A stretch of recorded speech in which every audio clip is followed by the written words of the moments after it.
Today, we're going to look at some of history's most chilling figures. And the scary part? These weren't strangers lurking in the shadows. These were people who lived right next door.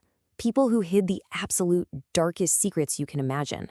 We're going to dive into how they pulled it off, how they hid their true selves from absolutely everyone. I mean, really think about it. It seems like such a simple question, right? But the answer? Well, the answer can be downright terrifying.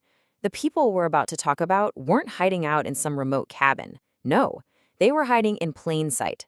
They were masters of deception, wearing a mask of complete and total normalcy. And that's really the heart of it, isn't it? That's what makes these stories so incredibly unsettling.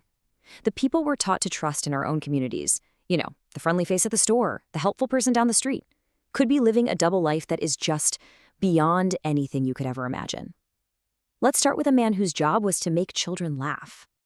To almost everyone who knew him, John Wayne Gacy was a pillar of his Chicago community, a real stand-up guy. But that whole persona he built for himself, it was just a grotesque and horrifying lie. I mean, just look at this contrast. It perfectly captures the insane duality of John Wayne Gacy. On one side, you've got his public face, a successful contractor, a guy involved in local politics, and, get this, the beloved Pogo the Clown. Then you look at the other side, the grim reality. He was a methodical predator, a torturer who murdered at least 33 young men and boys, and he used that respectable image as the perfect bait.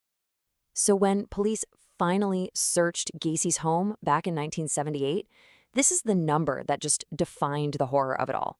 29. That's how many of his victims they found buried right there in his crawl space. Just think about that. Right under the house where he lived, where he entertained guests, the horror was literally inches beneath the floorboards. And if you were wondering about remorse, well, this pretty much says it all. Right up until his execution in 1994, Gacy showed zero feeling, zero regret for what he did. His final words were just one last act of defiance from a monster who spent his life hiding behind a clown's smile. Okay, so our next case moves us from a man who preyed on the young to a woman who preyed on the elderly and the vulnerable. She built up this reputation for being kind and caring, all while she was committing acts that were just unspeakable. Dorothea Puente, she fits this very specific, very chilling type of killer, the angel of death. She ran a boarding house in Sacramento, and she took in tenants that society had basically forgotten: the elderly, the mentally disabled. Social workers actually praised her for her charity, but her care, it was all just a carefully constructed trap. Her method was as simple as it was pure evil. It was just this cold, calculated process.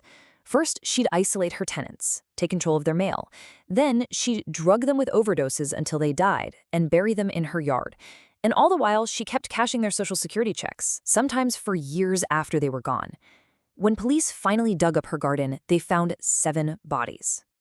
All right, our last case study, this one might be the most shocking of them all. This is a man who kept up the image of a boring suburban dad for decades, all while he was terrorizing an entire city. Dennis Rader was a compliance officer. He was a family man. He was the president of his church council. And for 31 years, he was a complete ghost. He called himself BTK, for bind, torture, kill, and his reign of terror went on for decades. And you know what brought him down? His own ego. After years of silence, he just had to resurface in 2004, and a floppy disk he sent to the police had the hidden data that finally unmasked him. This statement from his confession, it is absolutely bone-chilling. It shows this complete and utter detachment from humanity. For him, stalking, torturing, and murdering 10 people wasn't a string of horrific crimes. It was a project, a to-do list. He could just switch from being a loving father one minute to a cold, emotionless killer the next, like flipping a switch.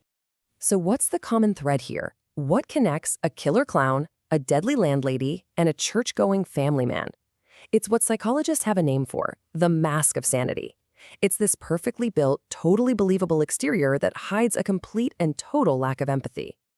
You can see it laid out so clearly here. Every single one of them created a public mask that wasn't just normal, it was better than normal. Gacy, the community guy. Puente, the selfless caregiver. Rader, the devout family man. Their deception wasn't just about not getting caught. It was about thriving in plain sight and using our own trust in them as their most powerful weapon. And that, of course, brings us to the final, really unsettling question. These cases prove that evil doesn't always wear a scary mask. Sometimes it looks just like us. It really makes you wonder, if these masks were so perfect, so utterly believable, who else is out there right now, hiding their true face right before our very eyes?